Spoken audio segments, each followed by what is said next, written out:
আমার বন্ধুর সুন্নতে খাতনা, তাই যেতে হবে। ও তাহলে তো আমাকেও যাই।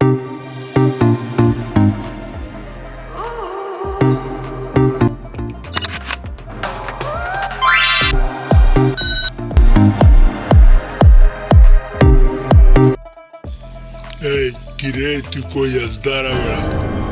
ভাই আমি তো একটু বাইরে যাচ্ছি। কেন এখন কিসের বাইরে যাচ্ছিস? একটু আগেও তো বাইরের থেকে আসছিস। যাওয়া লাগবে না, বাসে যা। ভাইয়া আমার একটা ফ্রেন্ড কল দিছে, যাইতে হবে। কেন? কারণটা কি? আমার বন্ধুর সুন্নতে খাতনা, তাই যেতে হবে। ও তাইলে তো আমাকেও যাইতে হবে, চল আমিও যাবো।